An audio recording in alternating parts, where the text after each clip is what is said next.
खबर चित्रकूट से है, जहां सर्विलांस की संयुक्त टीम ने करवी शहर में सराफा दुकान में हुई चोरी की घटना का खुलासा कर दिया है। पुलिस ने चोरी करने वाले 3 अंतर्जनपदीय चोरों को गिरफ्तार कर लिया है। वहीं चोरों के पास से सोने चांदी के जेवरात, 3 अदद अवैध तमंचा व 5 अदद जिंदा कारतूस, एक 4 पहिया वाहन आदि सामान को बरामद किया गया है। 2.5 लाख रुपए की चोरी हुई थी, जैसा कि जो दुकान मालिक हैं उनके द्वारा हमें स्पष्ट किया गया था विवेचना के दौरान। और 18-19 दिसंबर की रात को ये घटना हुई थी और आज 9 दिन के अंदर अंदर इसका खुलासा कर दिया गया है टीम के द्वारा। इसमें 3 लोग गिरफ्तार हैं और एक चोरों का गिरोह है जो घूम के चोरी करते हैं। पूर्व में जनपद आगरा में भी इनके विरुद्ध आर्म्स एक्ट के चोरी के मुकदमे पंजीकृत हैं और इनमें से 2 लोग फरार हैं। उनकी तलाश हम अभी भी कर रहे हैं, लेकिन 3 पकड़ लिए गए हैं और उनके पास से 3 अवैध तमंचे, लाइव कारतूस और 500 ग्राम सफ़ेद धातु बरामद हुए हैं। उनकी गाड़ी बरामद की है जिसमें वो घूम के चोरी करते हैं एवं चोरी करने के कुछ उपकरण जो गाड़ी में मिले। तो आज भी यही निकला कि ये पूरा घूमे हैं, बल्कि मंदिर भी गए हैं, इन्होंने दर्शन भी किया है। उसके बाद सिटी में घूम के इन्होंने एक रेकी की है कि कहाँ ये कर सकते हैं।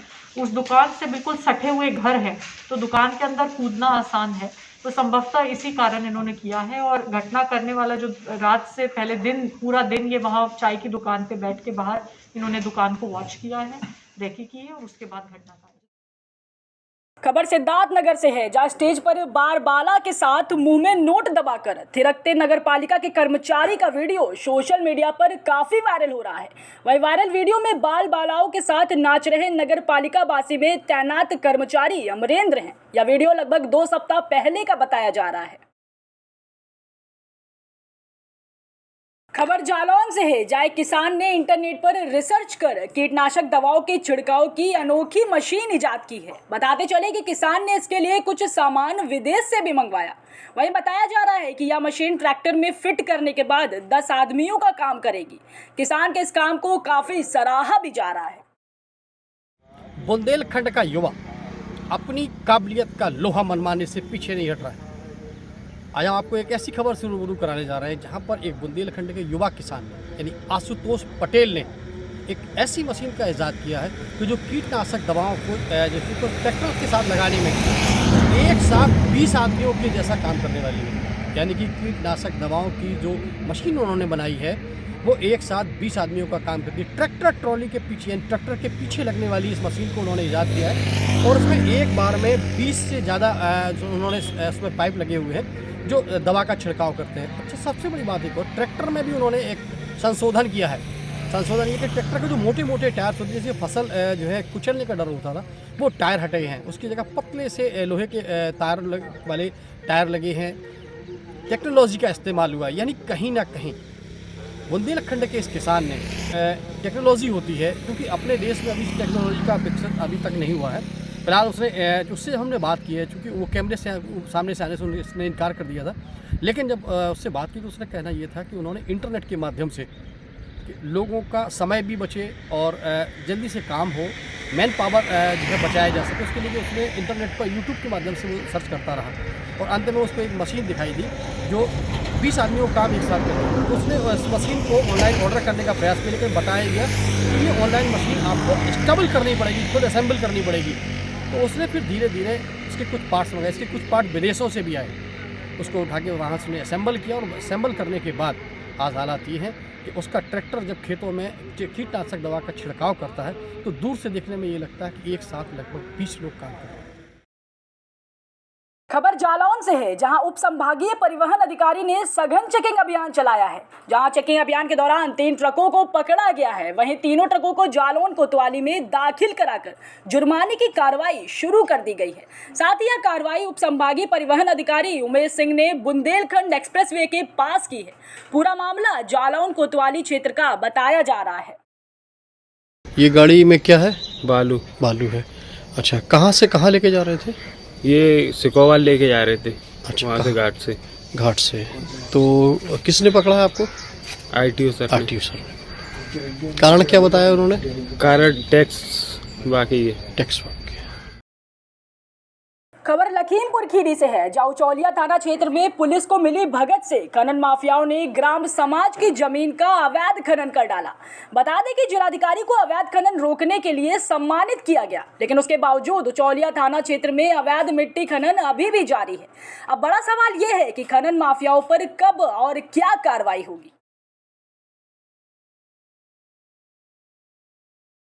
खबर सिद्धार्थनगर से है, जहां जिले का स्थापना दिवस बुद्ध की क्रीड़ा स्थली कपिल वस्तु में मनाया गया। इस मौके पर स्थानीय सांसद जगदम्बिका पाल, विधायक विनय वर्मा, विधायिका सैयदा खातून के अलावा जिले के सभी आला अधिकारी मौजूद रहे। वहीं कपिल वस्तु में गौतम बुद्ध के स्तूप पर माल्यार्पण के बाद वहां मौजूद सैकड़ों लोगों को सम्मानित भी किया गया। सिद्धार्थनगर जनपद का 34वां स्थापना दिवस है। इस जनपद की प्रासंगिकता इसलिए भी है कि ये गौतम बुद्ध की जन्मस्थली है, राजा शुद्धोधन की राजधानी में, और बाल्यकाल के रूप में गौतम बुद्ध के पहले राजकुमार सिद्धार्थ के रूप में 29 वर्षों तक इसी राजप्रसाद में रहे, जिस स्तूप की आज हम लोगों ने पूजा किया, प्रशासन जनप्रतिनिधियों ने मिलकर के, और ये संकल्प लिया कि जो बौद्ध धर्म आज दुनिया को करुणा, शांति, ममता और अहिंसा पे जो जोड़ देते थे, अष्टांगिक मार्ग पे बहुजन हिताय के लिए, उन संकल्पों पे चलें। और जिस तरह से आज गौतम बुद्ध के प्रासंगिक हो रहे हैं कि खुद आपने देखा नरेंद्र मोदी जी आज पूरी दुनिया में जब कहते हैं कि दुनिया चाहे रूस यूक्रेन का युद्ध जैसा युद्ध दे रहा है, केवल भारत है कि जिसने गौतम बुद्ध को दिया, कि बहुत बड़े व्यापक रूप पे एक होलिस्टिक डेवलपमेंट यहाँ का होने जा रहा है।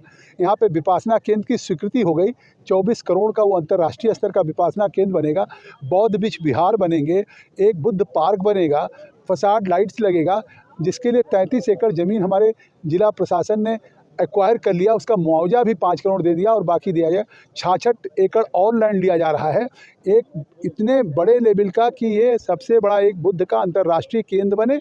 उसकी कार्य योजना उत्तर प्रदेश के मुख्यमंत्री जी ने स्वीकृत कर दिया है, और वो अंतिम स्टेज पे सारी उसकी जो कंसल्टेंसी और कार्य योजना है वो फाइनेंस से स्वीकृत होकर के बहुत जल्दी मूर्त रूप होगा। खबर फिरोजाबाद से है, जहां पशुपालन विभाग के अपर निदेशक टीके तिवारी का जोरदार स्वागत किया गया। बता दें कि अंतर्राष्ट्रीय गौमाता सेवा महासंघ के पदाधिकारियों ने स्मृति चिन्ह और पटका पहनाकर उनको सम्मानित किया। वहीं सरकार का मुख्य उद्देश्य अपर निदेशकों के द्वारा ग्रामीण अंचलों और गौशालाओं में निराश्रित गौवंशों की उचित व्यवस्था करना है। साथ ही भैंस पालन, बकरी पालन, भेड़ पालन, मुर्गी पालन जैसे कार्यों को बढ़ावा देना है। प्रथम तो मैं संस्था के हमारे वरिष्ठ समाजसेवी और साथियों का मैं आभार व्यक्त करना चाहता हूं कि आपने मुझे सम्मानित करके मुझे एक जिम्मेदारी सौंपी है। मैं डॉक्टर टीके तिवारी, अपर निदेशक नियोजन, पशुपालन निदेशालय से शासन द्वारा भेजा गया हूं, और मैं जनपद फिरोजाबाद में 3 दिवस प्रवास करके जनपद की स्थिति गौवंश संरक्षण के संबंध में मुझे देखनी है, और वर्तमान में जो व्यवस्थाएं हैं उनमें क्या सुधार हो सकता है और नए क्या कार्य किए जा सकते हैं, और गौवंश संरक्षण जो कि वर्तमान सरकार की शीर्ष प्राथमिकता है, इसमें हम कैसे सफल हो सकते हैं, इस कार्य को देखने के लिए मैं आया हूं। और मुझे जान के बड़ी खुशी हुई कि ये संस्था बहुत ही प्रभावी ढंग से, और पहले चरण में सभी तहसील, दूसरे चरण में सभी विकास खंड पे कैटिल कैचर यानी जो वाहन स्वचालित संचालित होते हैं, जिससे कि किसी भी तरह के घायल, आवारा, हिंसक पशु को उसमें लाद के हम किसी भी गौशाला में संरक्षण कर सकते हैं। तो कैटिल कैचर की व्यवस्था इस मार्च के पहले पूरे सभी ब्लॉक में हो जाएगी, और जहां पे जगह स्थल उपलब्ध है गौशालाओं में, वहां पे हम शेड का निर्माण अतिरिक्त करेंगे, त्रिपाल की व्यवस्था कर रहे हैं, झूल और ओढ़नी का इंतजाम कर रहे हैं। और मुझे पूरा यकीन है कि इस जनपद में जैसी मशीनरी अभी काम कर रही है, थोड़े सुधार की जरूरत है, किंतु निश्चित तौर पे हम शासन की मंशा के अनुरूप गौवंश संरक्षण की दिशा में एक महत्वपूर्ण। खबर बांदा से है, जहां बाहुबली नेता मुख्तार अंसारी को मजिस्ट्रेट कोर्ट ने बांदा जेल वापस भेज दिया। बता दें कि अंसारी की प्रवर्तन निदेशालय की रिमांड समाप्त हो गई है। वहीं ईडी की रिमांड खत्म होने पर उसे कोर्ट में पेश किया गया, साथ ही कोर्ट ने उसे वापस बांदा जेल भेज दिया। वहीं अंसारी अघोषित संपत्ति के एक कथित मामले में ईडी की हिरासत में था। उसकी अगली सुनवाई 10 जनवरी को वीडियो कॉन्फ्रेंस के जरिए करी जाएगी। वही खबर बांदा से है, जहां श्री कृष्णा आइडियल स्कूल में खेलकूद प्रतियोगिता का आयोजन किया गया। बताते चले कि मुख्य अतिथि के रूप में पूर्व जिला अध्यक्ष भाजपा बालकुमुद शुक्ला ने दीप प्रज्वलित कर कार्यक्रम का शुभारंभ किया। साथ ही महिला थाना अध्यक्ष और स्कूल के प्रधानाचार्य ने खिलाड़ियों से परिचय प्राप्त कर उनका उत्साहवर्धन किया। वहीं बता दें कि इस प्रतियोगिता में कबड्डी, खो खो, दौड़, भाला फेंक, मेदक दौड़ आदि खेलकूद प्रतियोगिताएं आयोजित की गई। वहीं अपने संबोधन में भाजपा जिलाध्यक्ष ने कहा है कि खेल हमारे जीवन में अहम है। सभी युवाओं को खेलकूद आना चाहिए, जिससे उनके भविष्य में अच्छा प्रभाव पड़ता है। साथ ही सफलता की कुंजी खेलकूद ही है। वहीं महिला थाना अध्यक्ष ने कहा है कि बच्चों को खेलकूद में रुचि होनी चाहिए, जिससे भविष्य अच्छा हो सके। आज ये बांदा पल्हड़ी में कृष्णा आइडियल स्कूल के अंतर्गत यहाँ के जितने छात्र थे, उनकी आज यहाँ पर वार्षिक खेल प्रतियोगिता के माध्यम से उत्साहवर्धन करने का स्टाफ का जो कार्य था, उसी में आज उद्घाटन अवसर पर मुझे भी आने का अवसर मिला। इस विद्यालय के बच्चों के अंदर जो ऊर्जा और उत्साह है, साथ ही यहाँ के जितना स्टाफ है, आदरणीय प्रधानाचार्य जी और यहाँ के प्रबंधक सौरभ यादव जी सहित जितना स्टाफ है, मैंने देखा कि बड़ी ही ऊर्जा उत्साह के साथ यहाँ पर जिस प्रकार बच्चों को अनुशासन और शिक्षा का जो स्तर है, उससे मैं देख करके गदगद हुआ। और निश्चित यहाँ पर पढ़ा बच्चा आगे चलकर इस देश के विभिन्न हिस्सों पर सेवा देने का काम करेगा।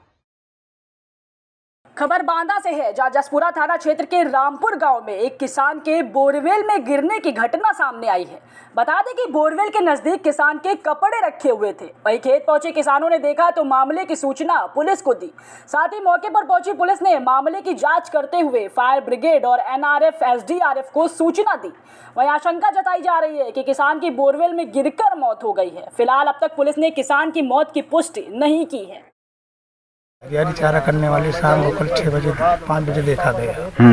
देखने के बाद फिर गांव में सूचना पहुंची, तो फिर 10-5 लोग देखने, इसके बाद हम 4 लोग मिल के आए देखने के लिए। उनका एक चचेरा भाई हमारे साथ में, वो हमको लेके आया।